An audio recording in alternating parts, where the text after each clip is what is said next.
Welcome to the Coming Home Well podcast, the show that educates, supports, and advocates for the veteran community.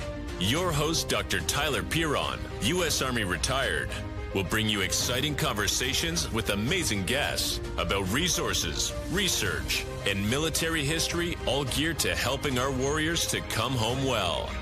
Here's your host, Dr. Tyler Piron.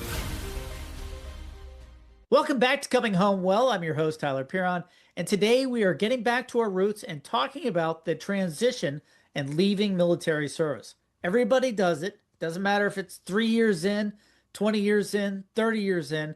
At some point, everyone transitions out of our military service, and then we have to figure out what the heck are we doing next. Sometimes it's super easy, right? Because you're going to do the exact same thing you did when you were in the military. But most of us, we have to figure out a new gig, a new career, and also how in the world does this civilian thing work where the military is, pretty regimented. You know what the next rank is. You know what the next job is. It's pretty easy. So to help us navigate some of these things, we have a wonderful resource in Michelle Schafer. She's an International Coaching Federation certified career and leadership coach. She's an author and also a facilitator who helps professionals navigate career transitions with confidence and purpose. We like confidence and purpose. So Michelle got started after experiencing 2 unexpected restructurings, which is probably a fancy bureaucratic way of saying, hey, you need to find something else to do, earlier in her career. She discovered her true path, helping people move from job search frustration into work that energizes them. Everybody knows that, hey, you can have a job. There's a lot of jobs. Anybody can get a job today. But to have a career that really you love and that you love doing, that is something worth going after. She is the founder of Michelle Schafer Coaching, and she partners with clients across the federal, municipal government, high-tech, financial services, and not-for-profit sectors, helping them clarify career direction, craft compelling personal brands, and land roles where their values align. And now she's also written a great book. It's called Cultivating Career Growth, Navigating Transitions with Purpose, and her recognition as one of Ottawa. Now she's a Canadian, so we'll stick with the A's. And one of the top coaches in 2024. Michelle, thank you so much for joining us on Coming Home Well. Thank you so much, Tyler, for having me here. Really excited to talk about this topic today. So I mentioned it briefly. You had a couple unexpected restructurings. What does that mean? I did.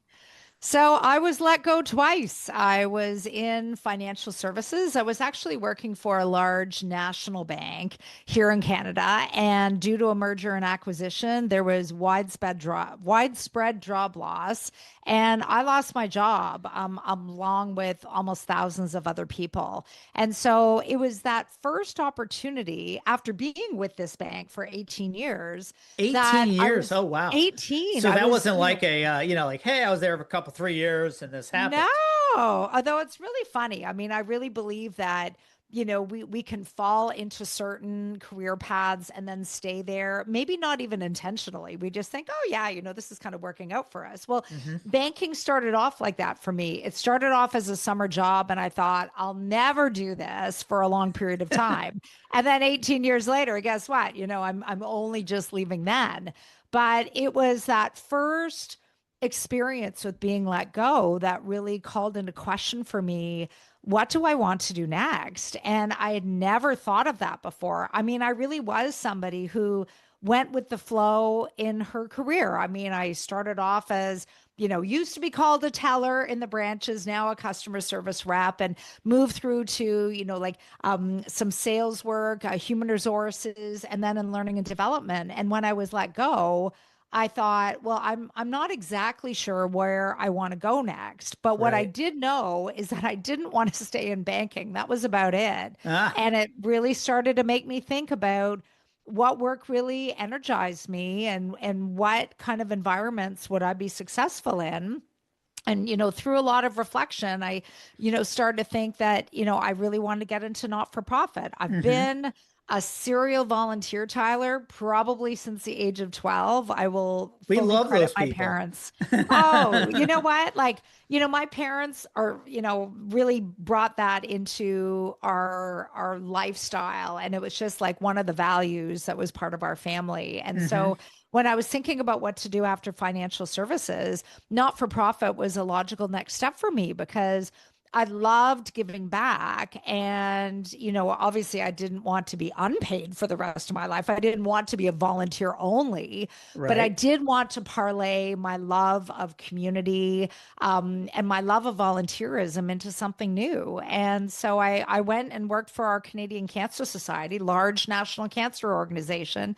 But guess what? I was restructured from there as well. I was let go, me and six other people, all of us doing the same job across the province of Ontario. So I've had some personal experience with transformation and restructuring. And, I reinvented myself both times. And, so I love that we're going to be talking about this today, like just how you move from one path to something perhaps quite different, and how you do it successfully. There are choices in our career, and when we're intentional about what we're going to do next, and we align our choices with what's important to us and what we can do, like what our skill set has been developed to be at this Hmm. point in our career, it can take us to some new and exciting places. That's a really interesting. I didn't realize you were there for 18 years, and that is such a great Yes. time frame, only because it's very similar to the military. You join, Mm, and you're going to do a large number of other jobs. I mean, you had started out as a teller, and you're doing HR, and you're doing all sorts of other things within the yeah. same organization. It's very Yeah. much a parallel to how we do in the Exactly. military. I might be a cook and bottle washer, but then I'm also an instructor, or I'm a parachutist, or all these other things that we are expected to do Exactly. that are not in our core job jar that we might have originally been Yeah. hired to do. So let's talk about that. So I'm getting out of the military. I've been in for, 5, 10, 15 years, and I really know my job and I'm really good at it. I've learned a lot of other skills in addition to being an infantry or artillery or whatever it is. Yeah. But there's no career market for infantrymen or field artillery shooting cannons. But I have learned a lot of other things, how to Yeah. lead people, how to work towards a goal, how to work, be a good teammate, a lot of Exactly. these softer skills. Yeah. So, how do you sell that? How do you decide, all right, that's what I'm going to talk about? Because let me give you a quick anecdote. Every company commander, a company is about 100 people, and it's an Okay. officer that's been in for about 3 or 4 years, a captain in '03, and they all say, "Oh, I'm like a CEO." Well, Mm. no, you're not. You're a very regimented. You're following, you got 100 people, but it's not like you're in charge of your own business. There's no profit and loss statements. Yeah. But what's interesting is with that, those individuals are developing leadership skills. Hmm. So yeah, maybe they're not managing a business, but they're developing those skills that can be transferred to something like that. Oh yeah. I think of, in that context, it's the ability to lead and to motivate a team. It's also the need and the ability to maybe deal with some performance deficiencies as well, like have those kind of challenging conversations. It's also in a leadership capacity about, how do you work with individuals to also, develop their skills, see what it is that they're capable of doing, and put them on a path that will allow them to develop those skills. Like all of those, let's just call them transferable skills. And Hmm. transferable skills are skills that we develop in the course of the different jobs that we have that are very portable and very sought after in other sectors, in other roles. It's interesting, Tyler, like as we're talking about this, I have worked with a client. He was in the US military. He more specialized in electronic warfare, and he Hmm. was looking for something new. And obviously, to say, yeah, I'm looking for electronic warfare jobs is not going to go too far. So, the two of us, we were able to figure out from all of what he did, like all of those skills that he honed doing things in the military were very transferable to other environments, like things like, he also had team leadership, but also he had some really strong operations management skills, Hmm. where he was, like handling logistics for big operations, project leadership, even like service to a certain degree, like having to meet the needs of, other groups that he was working with. Hmm. There were so many different skills that could be parlayed into other roles. And, the first step is just really taking a look at all of those different experiences that you've had. And instead of looking at what you did, it's more looking at, well, what did I learn from doing that? What Hmm. kind of skill is attached to that particular responsibility or that particular function?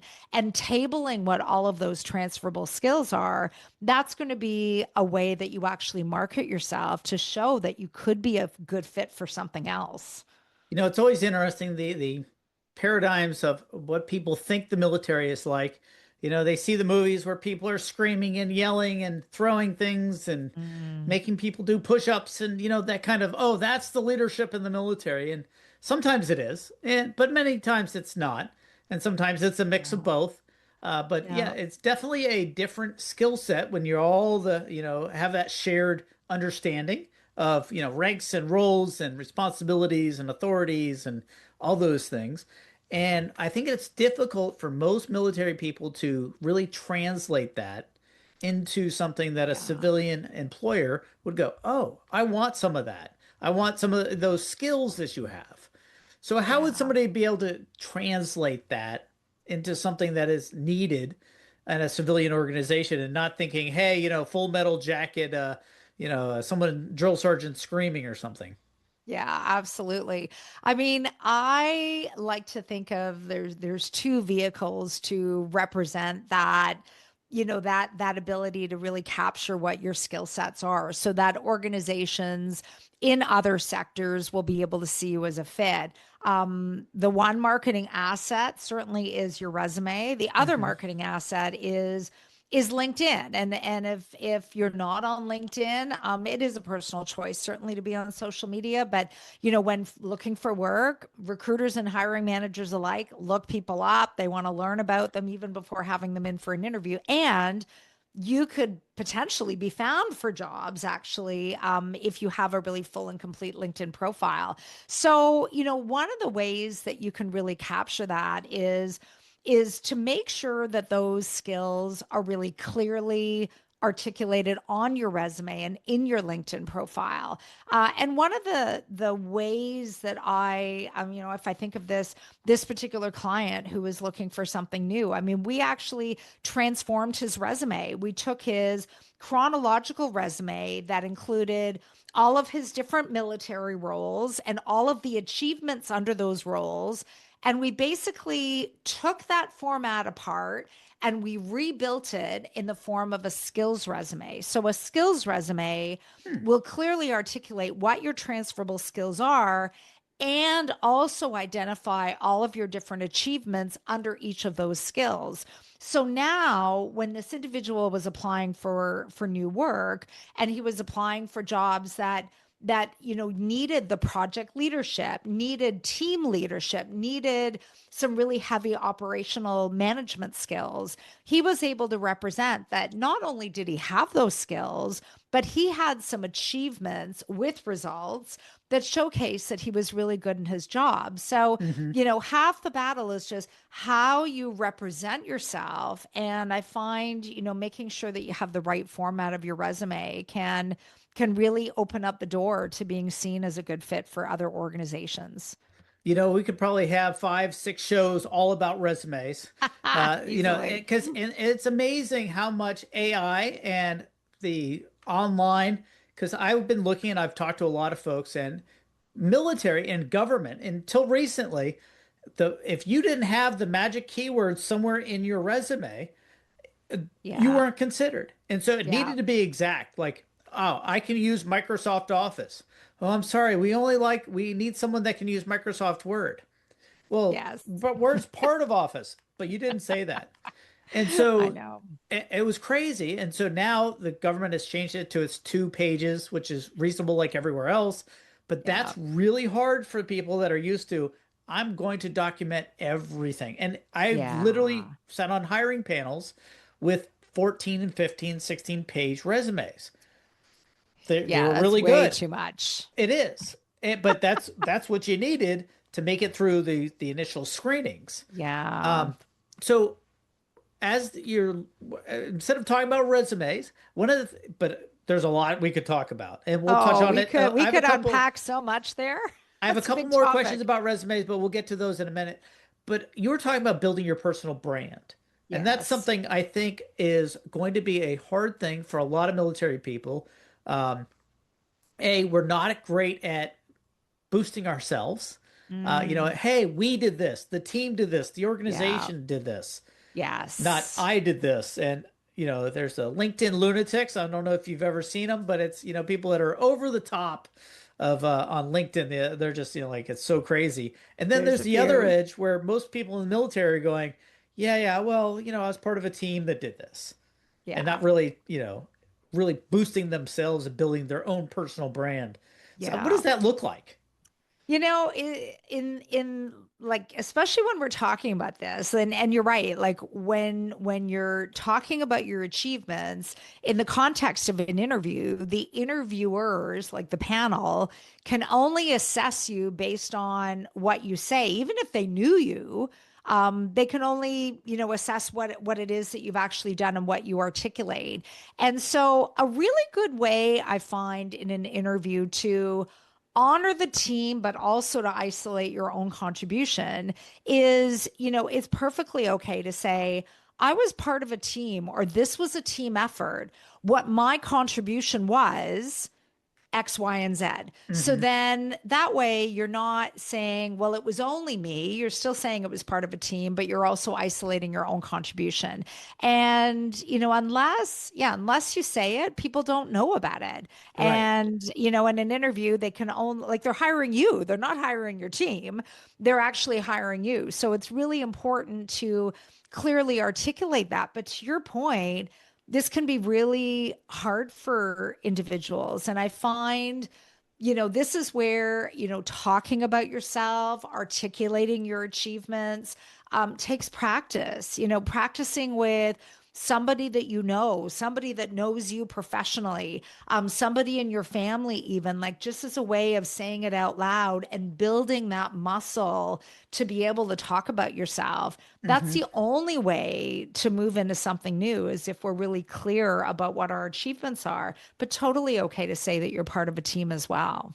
One of the harder things, and one thing that I've observed in my friends and colleagues and people that are transitioning out of the military or changing jobs, Mm, is they assume or frame things that people, if they're in the military, they totally understand the significance of it. But if yes. you're not part of that subculture, the impact or the significance is so greatly watered down as to be like negligible. Like, oh, Yeah. I did this very difficult course. It's a ranger school. Well, it's a very difficult. It's a premier leadership school, but it's Yeah. infantry training and things. But it means you're able to do really hard things for an extended period of time and lead people. Yes. But oh, I graduated ranger school. That's what they say, but not, oh, all these other things. Yeah. I would imagine that would be one of the bigger challenges for anyone transitioning out of a very specific subgenre of career. Exactly. Yeah. And I see that with other clients who are like transitioning from, let's say it's like government into not-for-profit Hmm. or, financial services into sport, for example, like really different sectors. Right. And so that is a challenge, is to be able to, articulate your achievements in a way that others will be able to understand it. And the what I found, especially when you are sharing about your accomplishments and different things that you've done, like in the context of an interview or It could be in the context of a networking conversation as well, just having coffee with somebody. It's relating everything that you've done back to the job. So if you're talking about, a particular like really high risk operation that you've been part of. It's connecting what are the skills that you needed to do that and oversee that high risk operation, and how does it connect to the job specifically and the responsibilities and what's expected of the job.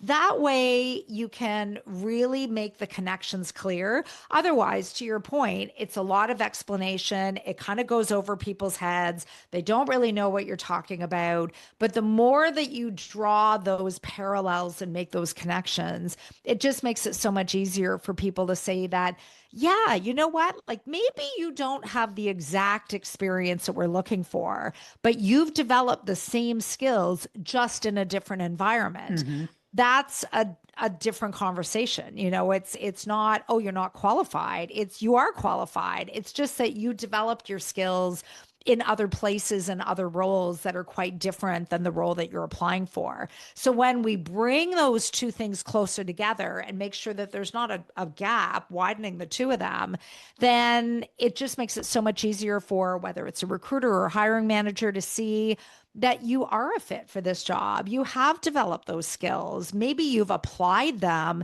in different ways, but the skills are still there. And that's really important, is just to be able to, allow hiring managers to really see that. So you had talked about personal branding. We talked about LinkedIn a little bit.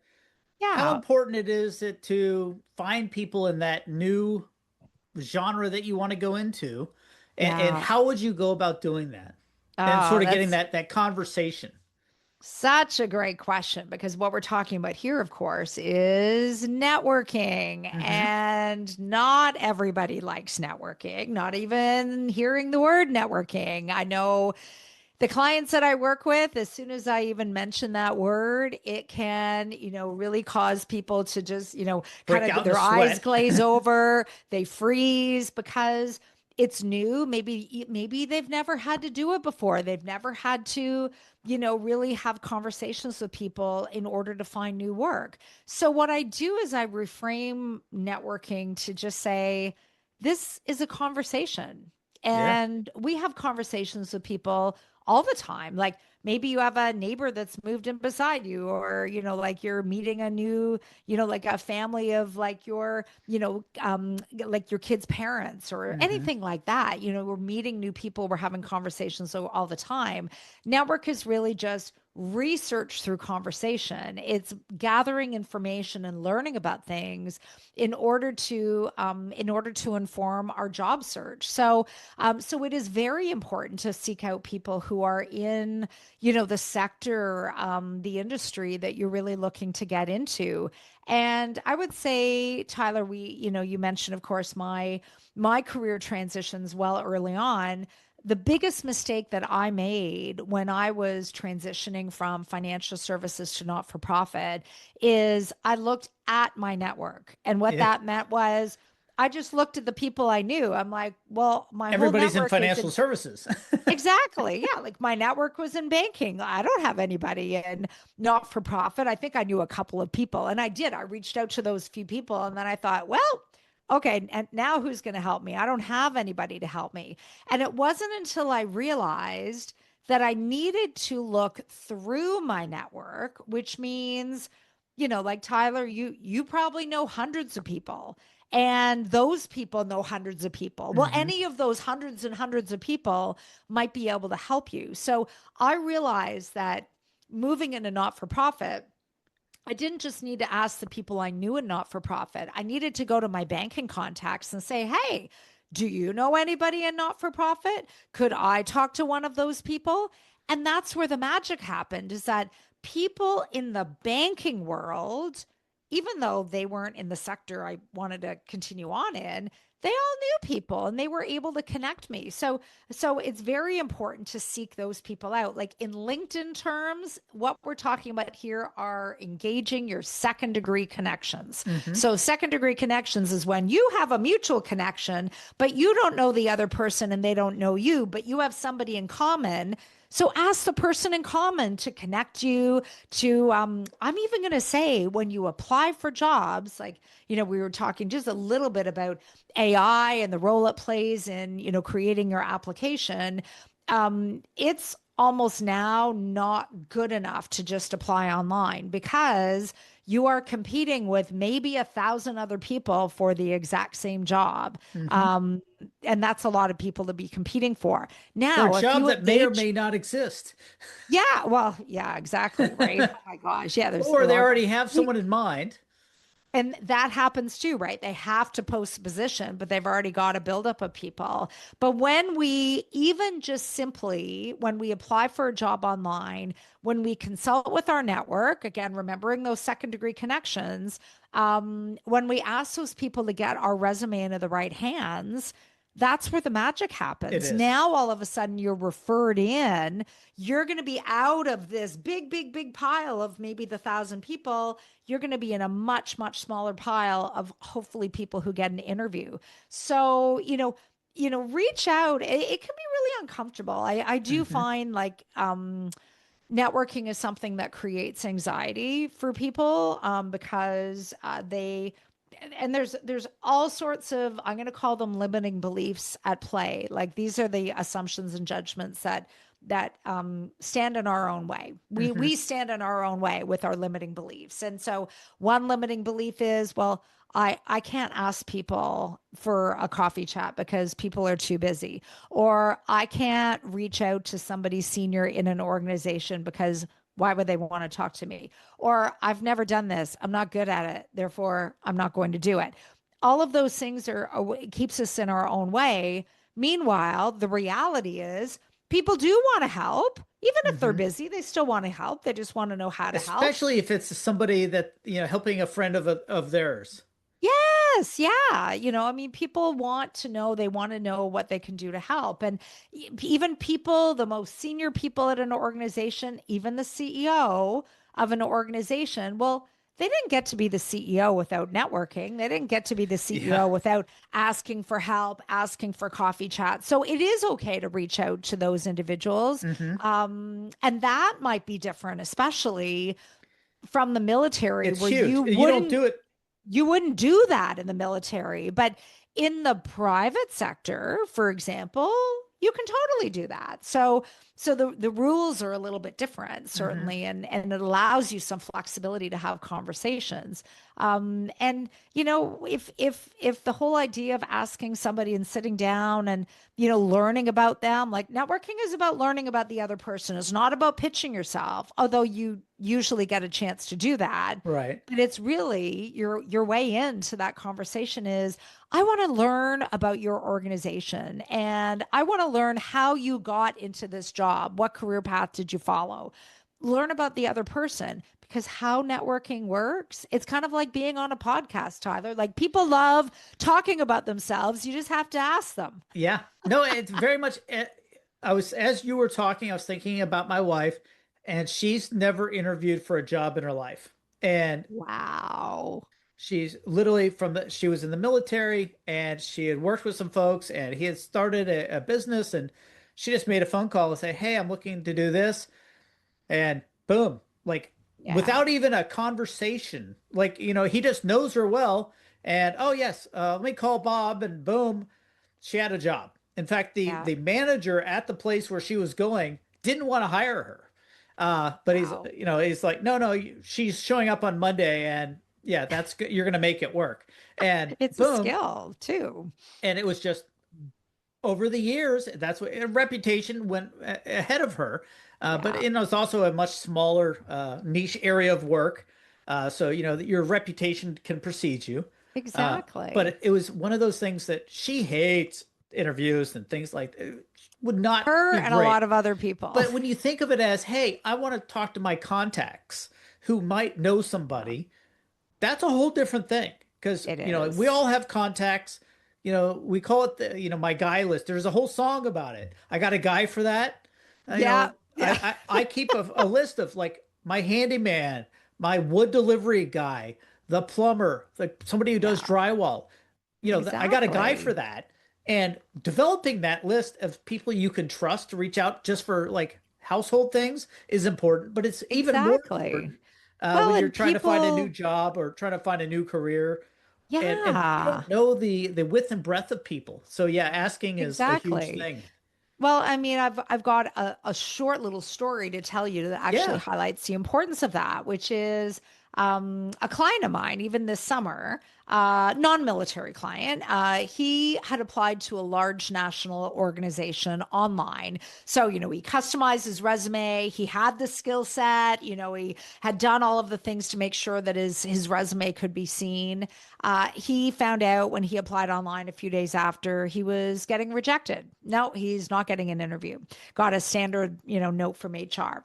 But at the same time he applied online, he did the very thing that we're talking about right here, which is he looked in his network and he realized, oh, well, there's this guy I know. I mean, I haven't talked to him for a while, but he works at this organization. Maybe he can make an introduction for me. So, he didn't let his limiting beliefs get in the way. He could have convinced himself, oh, I haven't talked to this guy in a while. I really can't reach out. He's not going to want to help me. He just went ahead. Like, seriously, what did he have to lose, right? Nothing. The worst that could happen is the guy says no, except that the guy said yes. And he said, well, I actually know the hiring manager for this job. So he connected my client with the hiring manager. And maybe a week after he got the form The letter automatic rejection, HR. he got a different message from HR. He got another message from them. This time it said, we'd like to have you in for an interview for the same job he was rejected for. So he went on to have one interview. He had four interviews. He was offered the job and he's been working there ever since. And he loves it. He loves it. That's So, great. all's to But he would have say, been out of contention had he not leveraged his network. it was the end of the road for him. And he thought, no, I'm going to go and like work my network. I'm going to see who's there.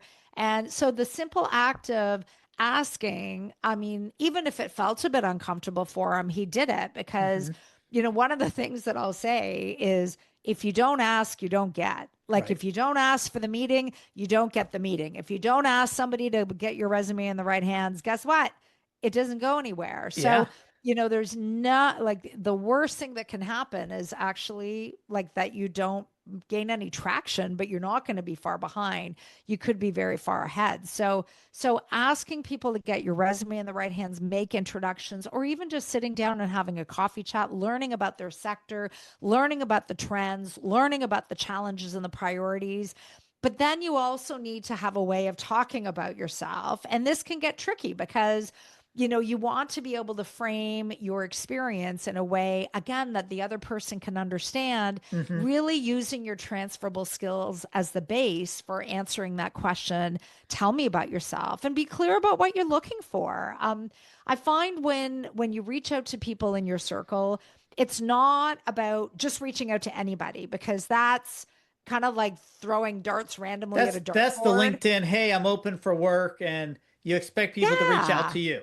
it's not targeted. Sometimes it might So work, but sometimes, but yeah, yeah. it's always better to have a plan. So like sit down and create a plan around who will I reach out to? Why am I reaching out to these people? What am I hoping to learn from them? And what are questions I would ask them?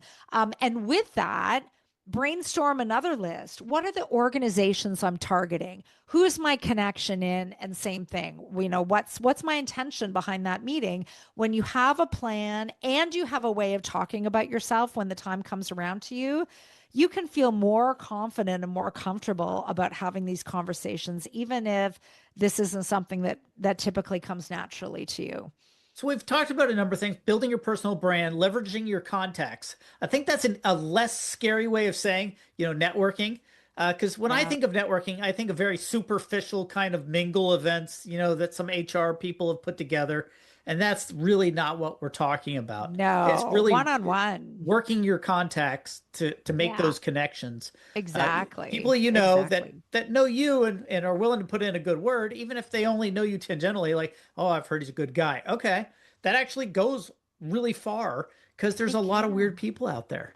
Yeah, you're not somebody random off the street with their application. Right. Like, and in the recruitment world, people hire people that they know and trust. Yep. And when you come as a referral from somebody else, you're already like almost at the top of the pile, or maybe the top of the pile. Hmm. And that's really what you want to get towards. Like, what the biggest mistake I see a lot of people do, Tyler, is when they're looking for new work, they just plaster the marketplace with resumes. And Yeah. I remember talking to this one guy, oh, it was several months ago. And he said, yeah, I've applied for 300 jobs in 1 week. And I said, so how many interview invites have you received? Well, you and I both know, if you can One, guess, maybe zero. Yeah.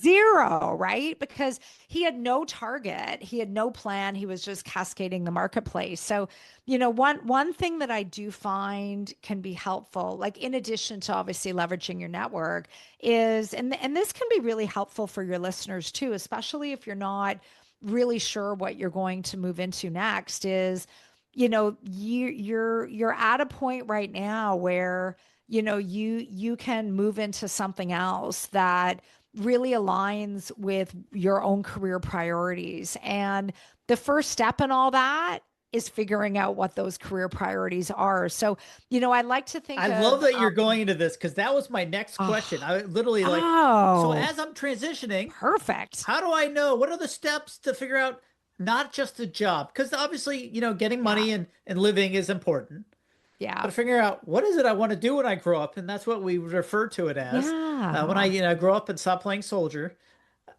how do you figure what that is? Exactly. So, the best way is to do some reflection. This might sound a bit foreign to a number of individuals if you've never had to do that before. And I mentioned before, oftentimes we just kind of move through our career. We go, we get a promotion, we get this job, like we don't really think about how it aligns for us. So, Hmm. and I'm going to give your listeners a freebie, a structured way to reflect. And I'm going to cite 5 questions that I like to reflect on that are part of this freebie document. It's called a career focus framework. I It like gives you that. a chance to put everything in one place around what's important to you, especially at this point in your career. But the 5 questions that are really important to ask yourself before you start moving and, like, looking on job boards and, putting your resume out and things Yeah. like that. The first question is, if you're honest with yourself, what is the work that truly energizes you? Like, think over all the different things that you've done over the course of your whole career. What are times where you recognize that you were feeling really lit up by your work? Like, what were you doing and why did that energize you? So that's question number 1.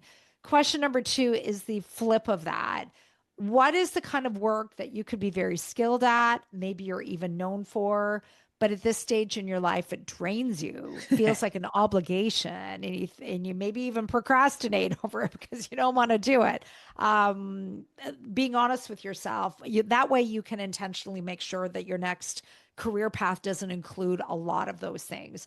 The third question we already talked about, what are my transferable skills? Like Hmm. the project leadership, the team leadership, maybe it's I don't know, it could even be like inventory management or any of those kind of things. What are those skills? Make sure that you tabulate and tally them. Question number 4 is, and this is really important for making sure that you're moving to an organization that believes what you believe in, which is, what is the best kind of organization I'd want to work with? Like, what kind of company could I do my best work with? What kind of leader do I want to work with? What kind of team members? What kind of values and mandate do I want that organization to have? That's question number 4. Question number 5 is really key. And I think, like, moving from a military path to something new, you really want to know, what are your non-negotiables? What are your deal breakers? Like, what are the things that are so deeply important to you at this stage in your life and your career that you might even walk away from an opportunity if they weren't there? And when you reflect on those 5 things, especially, you can intentionally seek out opportunities that align with those things. And, part of finding out what those next steps are going to be is, we talked about like the networking and the research through conversation, like talk to people at different organizations, talk to people in different sectors, in different paths that might be of interest to you. I even say use AI as a way of identifying some new options. Like not to say AI is going to decide for you, No, but one but of the definitely things it's a tool. yeah, we'll use it as a thinking partner, not to do the heavy lifting. So, if you completed this freebie that I'm going to give all your listeners and your resume, and you fed that information into, like, whether it's chat gpt or anything else, you could ask it, chat, like, identify some career options that would be really good fits for me, but also, this is the research part, also give me some questions I need to ask myself so I can decide whether this might be a good path for me, and give me questions I can ask other people who are in those roles, also as a way of streamlining our options so that we don't have too many things in front of us. So you can absolutely use AI to identify options to help you, streamline your choices. It can be a really good thinking partner without Yeah, doing like a the heavy work reflecting for you. tool. So you Yeah. had mentioned a couple things. One of them was, hey, what kind of environment, what kind of bosses, what kind of coworkers, that culture, which matters so much. Yeah. How in the world do you know what that's actually like before you start working there? Because I think we've all been there and thought, okay, this is a great, it's a nonprofit, it's a fill in the blank, it doesn't matter what it is. Yeah. And then you realize, oh my gosh, this is not what I wanted. This is not what I Yeah. was thinking. It's very toxic. It's very, internecine warfare going on. Yeah. And, Yeah. and you're used to that high trust, high performance type of organization. And all of a sudden, Yeah. yeah, you got to wear your army term level 4, the very thick armor in the back, because that's where the shots are coming from. Exactly, exactly. That's an excellent question. And I think that question really highlights the importance of, as a candidate competing for any job, you are evaluating the organization as much as they are evaluating you. Hmm. Always. Like you drive the bus on your career development. So there's 2 really good ways to get a good understanding of, like, what is it like on the inside before you were to ever sign an offer with them. The first is, as much as possible, do your homework. Like, do your homework, see what people are saying about this organization online. I know, like, there's one site, it's here in Canada. I don't know if it exists in the States. It's called Glassdoor. Oh yeah, yeah. Oh, it is. Okay. So Glassdoor, of course, is like the TripAdvisor of the employment world. Like, people Yeah, can, like, share, this is what my interview process was like, or like this is what happens with the leadership on the inside. And like TripAdvisor, right? Sometimes you get more negative to positive. So you have to fair. just, think about that too. But you can do your online research about the organization, seek out people who work there, or even better yet, used to work there. Because if you used to work there, you have nothing to lose by being completely honest. Right. So talk to people. But then also in the interview, you get to ask the tough questions, so you think of the classic question at the end of the interview, Tyler, where they say, like, what questions do you have for me?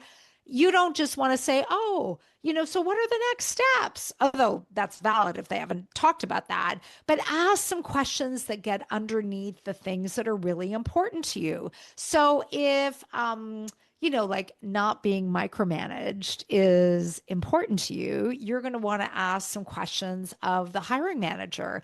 And it could even be, like, describe how you interact with employees, or you describe how decisions are made, or a team member misses a deadline. How do you handle it? Like, you can ask some hard questions about the leader, but you can also ask questions, especially if the organizational culture is important to you as it is to most people. And the big mistake that I see people do on this front is they just say, describe the organizational culture for me, which is way too high level a question. So ask some targeted questions like, for example, describe how the company values are demonstrated with employees and clients. Mm-hmm.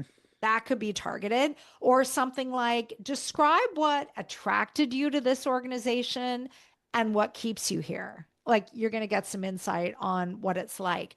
The other thing to do is if it's an in-person interview, you get an extra bonus because when you show up early, like when I say show up early, don't camp on the doorstep an hour before the interview, but come like 15 minutes early and then just observe. Don't have your head in your phone or in the notes, you're preparing for the interview. Just look around you. Are people running around? Do they seem stressed? Do they genuinely like each other? Were you welcomed in a nice way when you arrived at the organization? All of those things are signals and signs for what Mm-hmm. it's like on the inside. And I always recommend to clients, if you can't ask all your questions at the end of the interview, like always bring at least 5 questions to an interview and rank them in order of importance to you. But before you sign an offer, ask all the tough questions. Ask any question that you need to get answers to before you say yes. And always ask for a period of time to review the offer in order to do that research and in order to get that information. Because you don't just have to say yes when you get an offer. Maybe financially you may feel like you need to, in which case commit to yourself to keep looking for something that's a better fit. But do your research, ask the questions. And so many people have shared with me, Tyler, and maybe you've heard this from people as well, where they kind of like rush through the interview process. They're just so excited that they got an offer, like they want me. And they don't do their due diligence, and they realize that even in the interview process, there were red flags. Yeah. There were Star like just, clusters, going off everywhere. yeah, But you yeah. didn't So realize it because you're trying to get a job versus a career. exactly. But pay attention to those red flags. Like our bodies send us signals all the time about things, and sometimes we don't know what that means. But pay attention to it. It means something. And if there's an unease about, the situation, the interview, the offer, just do your research and pay attention before you sign the dotted line. You bring up a really good point that I wanted to talk about, and that is the best time to look for a job or change careers is while you have a job and are having money coming in. So in the military, there's all sorts of time and there's plans and programs, and we could spend weeks talking about those. But 6 to 9 months, you want to start looking. You don't want to have it so far away that no company is going to even talk to you because it's going to be Yeah. 9 months before you can start. But that's when you start talking to your contacts and things like that. What are Yeah. the steps if you were sitting down with somebody today and said, "Hey, I'm getting out of the military. I've been doing this. I've learned these things, all these topics that we've talked about." What would you Yeah. tell them? Time So ways, frame, that kind of the concrete things that they should be doing. yeah, absolutely. So, I mean, step number one before you do anything is to do the reflection that I mentioned. Like, Mhm. if you don't have a really good idea of the kind of work that energizes you, that's not tied to a job title or anything, but just the Right. core kind of work. If you don't have all of that done, it makes the rest really hard. So, step number one is do that reflection. Take the freebie tool that I'm going to give you all. And even if you do that as a start, that lays the foundation. Step number two, start to, with your transferable skills and knowing the kind of work that you want to do in terms of the energizing work and your experience, like which is all documented in your resume, start identifying what those options are. And you can have a wider berth of options in the beginning. That's okay. Hmm. Because step number three is do your research. So in order to start streamlining those options, start, doing your online research, identify people that can get you a conversation so you can learn more, to determine whether, like, which of those paths would be really good fits for you and that really line up to your career priorities. Step number 4 after that, I would say, you really want to start building your resume and your LinkedIn. Like, make sure that your marketing assets are well in hand and that they're lined up to the new direction that you're going to be following, which means that your resume will sound less military like and more, again, Yes. connecting the dots to those transferable skills and giving evidence of the transferable skills that you've identified and that you're quite good at. That would be the next step. I would say after that, you want to build a plan. I like to think, Tyler, going, looking for work is kind of like going on vacation. It's not as much fun though. Okay. Not enough. We'll both agree to that, I'm sure. But the commonalities are, if you're going on vacation, you need to have a destination and you need to have a plan. Well, guess what? When you're looking for work, you need to have a destination, you need to have that career target, and you need to have a plan. So this next step is all about the plan. So I like to think of a plan as having 3 elements. And so when you start looking for work, you're going to want your days to include a selection of these 3 activities. So one is, identify job boards that would be good for you to look at for the jobs that you're interested in. So like LinkedIn is a good place, like Indeed is a good place. Google Jobs is a front runner, actually. Google Jobs is beating LinkedIn as a job board right now. So Wow. definitely look online in those places. But that's only 20% of the work effort to find work. 80% is in the remaining 2 activities, which is seek out the services of headhunters and search firms. Like, you don't pay for those, the company pays for those, Oh, but align yourself with different headhunters because they might actually have some opportunities that could be really good fits for you. mhm. And then the other part, the bigger part, I'd say, like, this is like 80% of, the work effort is the networking. Like, reach out to people, have conversations, learn about what they're doing, learn about their organization, ask for new conversations with every conversation that you have. That's a really great way to grow your network. And so then what you're doing is, you're establishing for yourself not only a plan, but designate a time in your day that you are going to focus on your job search. So when you're in the military, you have a routine. That routine is outlined for you. You Oh, don't get yeah. to create that yourself. When you're looking for work, though, you have to create your own routine. And Mhm. so I say to people, looking for work is not meant to be a 9 to 5 kind of job. Like, it's not meant to be full time, but do designate and like put it in your calendar, or your phone, or your computer, like a meeting, and designate a period of time or maybe blocks of time throughout the day where this is your job search time. And in those blocks of time, you want to do some online looking and applying. You want to do some, reach outs to recruiters and headhunters, and you want to do a whole lot of networking. So when there's a mix of activities in your job search in the routine that you're designating for yourself, you can move your job search ahead and also build in time for yourself. Do things that you want to do for you, because there are going to be times in a search, especially when you're transitioning from military to something new. It's going to very likely be discouraging. You're very likely to be frustrated at some point. Doing things for yourself just make it easier to cope with some of those very strong emotions. And I recommend, like, seek out support, like talk to people who have made this kind of jump and shift.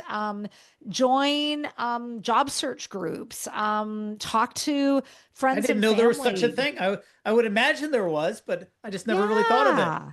Yeah. I mean, some communities even have job search support, Mhm. even And like states military do. job search support as well. Like, Yeah. there's a number of different options. So it can be easy to just want to do it yourself and to be very independent with it. And I get that. The other thing that I'll offer is looking for work is not meant to be done like just as an individual on your own. This is something where you can reach out and ask for help, and that's hard to do. It's hard to ask for help where in your whole career you've never had to do that. And yet when we ask, we can get something that could be really, really valuable and can advance our search, maybe even find us a job. All of those things are really positive. As you were talking, I was thinking, I teach at a university, and one of Mm, my students graduated. He was getting a master's degree, and he emailed all of his professors. He just graduated a few weeks ago, winter semester, and he just finished. And he emailed every one of his professors and said, "The reason I wanted to get a master's is so that I can go teach. What do you think I could do to break into that niche?" And I was like, awesome. man, what a great email. And so I Yes. spent like 30 minutes like, hey, this is, one way to do it. This is the best way. The way I was somebody I had worked with in academia reached out to me. I don't normally teach. I work a whole different field. And he said, there's this class you would be perfect for. Will you teach it? And like Yeah. it That's was how a it one to happens. one, and I've been doing it for a couple of years, and I love it, and I'm Yeah. having a great time. I think I want to do more, move into academia more, but it was not my intention to do teaching full time. But Yeah. he had asked me, and because he was leveraging his network to solve a problem he had, my Wow. colleague was, hey, he needed somebody that was qualified to teach this class. And it was like perfect for me to teach it based on my background Yeah. and things. And so I was really helping him out. And I was just like, oh, yeah, yeah, that'd be cool. And so instead of it being a big, hard thing, it just sort of happenstance because of that Yeah. network. And he was solving his own problem as the program manager for Exactly. that course. Well, And and that's things where do most jobs happen. seem to happen. Yeah, I mean, they're not all jobs are posted. I mean, there's a lot No. of opportunities that are not posted. And you mentioned something earlier around like one of the reasons that people might get rejected for jobs they apply for is maybe they already have somebody identified Hmm. for the role. Well, what happens in a lot of organizations is when there's a vacancy, maybe they're going to post it online, but chances are before they do that, the company employees are already looking within their own networks Hmm. to identify people that could be a good fit. Like you want to be part of that conversation to be identified. Like if, like let's say I work at an organization, I've just talked to you, Tyler, and I think, oh yeah, I remember like I talked to this guy Tyler and I really had a great conversation. That was about a month ago, but now we've got something that totally lines up to what he Hmm. can do for us. I'm going to call him now and give him a heads up that this thing is going to be posted. He should totally put his application in.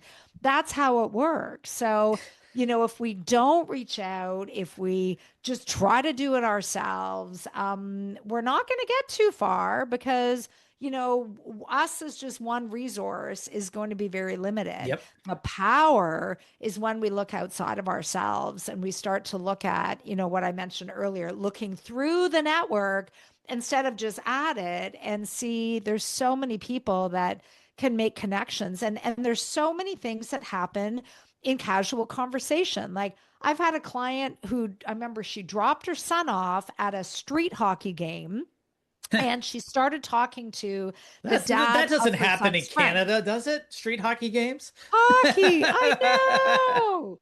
Ice hockey, street hockey. We love hockey. Yes, we do. That's definitely our thing. But she just started talking to the dad of her son's friend, and the dad just randomly asked her, "Oh, like so, like what do you do?" Like, well, oftentimes we use that question. And she said, "Oh, I'm looking for work." She was a newcomer to Canada, actually. So she was just establishing her network and she was looking for work. And so then the dad said, "Well, what are you looking for?" And she was looking in IT. And he said, well, she didn't know this, of course. He said, "Well, I'm the CIO of a tech company here in Ottawa." Ah, And he said, and we're hiring. So why don't you, here's my email. Like, why don't you send me your resume? So she did. She sent in her resume. She got an interview and then got another interview and she got the job. How did this come up? She dropped her kid off at a street hockey game and she happened to verbalize what it was that she was looking for. yeah, nobody can help you if they So don't know. Yeah. So, like, talk about your job search, not to say you're going to walk around with a sign and, like No. advertise to every single person that you meet, but do bring it out that you are looking and this is what you're looking for. And you're in a period of transition. And, do you know somebody who maybe I can talk to, or do you know of any opportunities in this particular field? Like, if we don't talk about it, we can't learn and we can't share. And the learning and sharing are really important in a job search. It's, as we were talking with that student that had reached out last week and emailed Mm, all the professors, I was like so astounded because that's the first time that something like that, specifically in academia. But then I started pondering about it, and I went to grad school years ago. We all yeah. still keep in touch. All the Yes, students, because exactly. people come and go. And I was thinking about, the thread of conversation will be silent for a month. And then there'll be a Yeah. flurry of 20, 30 people chattering. And I'll notice that, hey, we're hiring X. Yeah. Like, hey, you may not know, may not be perfect for it, but if you know somebody, let me know. Yeah. And boom, they're able to fill jobs that, because sometimes it's very niche things that they're looking for a skill set to teach a class or whatever, but they'll Yeah. reach out to their network of people they know and that, hey, we're looking to hire a COBOL, which we don't use anymore, or some other skill set that's kind of niche. Yes. And I was like, oh yeah. So go ask, go reach out to those people. And rather than it being an embarrassing thing, like when the student reached out, I was so impressed. I was like, oh, that is so cool. What a good Yeah. idea to It reach out to is. And professors that are in the field that you want to go to. Oh, yeah. And I and mean, now I'm thinking of him. And when I see jobs or I know of jobs, even if they're remote yeah. or somewhere else, he may be interested in. Well, and he's top of mind. And Yep. the other thing I'll add there is, maybe you reach out and you don't hear anything. And I mean, our minds can just say, "Oh, I guess like they don't want to help me. That person is too busy. Like they don't have time for me." Which again is a limiting belief. Like we're making up the reasons without actually having the facts of the Right. situation. So I'll recommend if you don't hear anything, like wait 2 weeks. So you send him a message, you wait 2 weeks. If you don't hear anything in 2 weeks, send another message, just, as a friendly way of just checking in and saying, oh, like I'd still love to meet with you, like that kind of thing. Now, if you don't hear anything 2 weeks after that follow up, leave it alone. I mean, you're going to have other people in your network that can be helpful, but don't feel like you can't follow up. Absolutely follow up once because I know I get tons of emails in a day, Tyler. You might be the same. And sometimes if I'm an email horrible at falls to a responding to different emails. page, when it falls to a different page, it's almost like it doesn't exist, but Oh, it's still yes. there. Bump it to the top of their inbox. And sometimes just that And secondary sometimes reach the out avenue helps. in which you're reaching out, like not everybody checks LinkedIn every day. If you're looking for a Yes. job, you might be, but if you've been at the same place for a while and you're not looking, you may, those messages that said, "Hey, there's a message in LinkedIn," are going to a different folder. They're not Yeah. even seeing it, so they're No. not ignoring. But if you know them, send them a text, send them an email on their personal Yeah. email, or reach Exactly. out to the avenue in which you're more likely to reach somebody that's actually seeing the message. Because I went on LinkedIn recently and I had like dozens of messages. I'm like, oh gosh. And the same thing happens with like different tools. Like somebody had reached out on Messenger that's associated with my academia account, and I've never used that. Yeah. Like it never pulled up. I've never done it, and I was like, oh, good thing they all reached out in other ways. So Exactly. multifaceted. Find the method that works, communication process that works. Don't just stick to LinkedIn. If you know somebody in real life and you have their cell phone number, Real life. hey, can you text me or you got a minute to chat? That works way better. And it's not the rejection of, oh, they don't want to talk to me. It's they never saw the message or they Exactly. won't see it for months. And, Yeah. that's not how that works. Good point. So we've been talking with Michelle Schafer, and she is a career coach and has been doing some wonderful things. And she has a bunch of resources that we're going to share in the show notes. So you don't have to write it all down, but you can definitely go to her website, which is msschafercoaching.com. schafercoaching.ca. You're not going to remember that. Trust me, you're right. You're driving down the road, but we'll put it in the show notes. And Michelle, let's talk about your book for just a moment because it's a great resource. And a lot of people like that hard copy, highlight, reference material. Absolutely. So for anybody watching, I'm holding it up here. It's called Cultivating Career Growth, Navigating Transitions with Purpose. It won an International Impact Book Award this year. So I'm especially proud about that. So this is my first book. So I'm very excited about that. And my book is part resources, like their strategies and tips about all the things that we talked about today, like interviewing, networking, building a plan, reflecting, all that kind of stuff. But it's also part workbook, which means there's lines in there for you to build your job search plan as you're going along chapter by chapter. And in each chapter, I feature a client story. So you can see, certainly how the strategy and structure behind a job search can really support people, but also just to see what people have been struggling with and how some of these tools have helped them can be really useful. So my book is available on Amazon. Yay. I love me some Kindle books. And there is a Kindle, so there's the online as well as the hard copy, and it's a great resource even as a starting point to start figuring out what's important to you, what might you want to do next, what are some of the things that you want to think about in terms of your transferable skills, building out your resume, who are those people in your circle that you might start reaching out to when you build your messaging and your networking plan. All of that is in my book. So please pick it up. There's actually a free chapter to the book as part of one of the freebies that are in the show notes. So there's lots of things in there with my book. Reach out to me over LinkedIn. I write about job search topics. I'm going to say 5 out of 7 days of every week, and certainly on my website.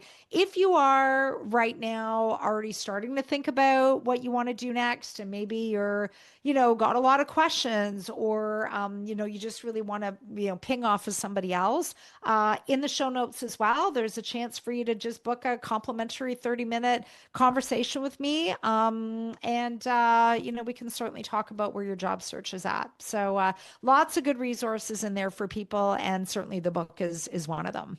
Michelle, thank you, for so much for joining us on Coming Home Well, but also sharing your personal story and the stories of your clients. It's a big, scary, amorphous challenge that everyone goes through. And there's a lot that other people have already learned. That's the number one reason to read books, is to not suffer the mistakes of others, figure out what other people have done. So kudos on writing a book, but also for the great work that you do, helping people figure out how that they can really figure out what they want to do, which I think is sometimes finding your purpose and finding your tribe. Those are the biggest, hardest things to do if you don't know what they are. So, Michelle, we've asked and talked about a ton of different things. Is there anything I should have asked you about that I didn't quite get to? There's one thing I'll mention. This is a coming soon kind of thing, which is I am going to be launching a series of online courses on the different topics that we're talking about. So, and I'm going to be launching one more comprehensive course, which is the A to Z of, figuring out what you want to do and looking for work. So it's, I call it like the complete job search plan. And so those things are going to be coming out in 2026. And so I'm really excited to be able to bring those forward into the world. Well, it sounds very exciting. Thank you so much for coming on Coming Home Well. Folks, check out the show notes. Michelle Schafer Coaching is the name of the organization. We'll put all the links, and it'll be in the show notes, and the complimentary 30-minute consultation to help you sort of wrap your head around what it is you want to do when you grow up. Michelle, thank you so much for joining us on Coming Home Well. Thank you very much for having me, Tyler. Thanks for joining us this week on Coming Home Well with Dr. Tyler Piron. If you enjoyed this episode and you'd like to help support the podcast, please share it with others, post about it on social media, or leave a rating and a review. Thanks again. And until all are home and all are well, this is Coming Home Well.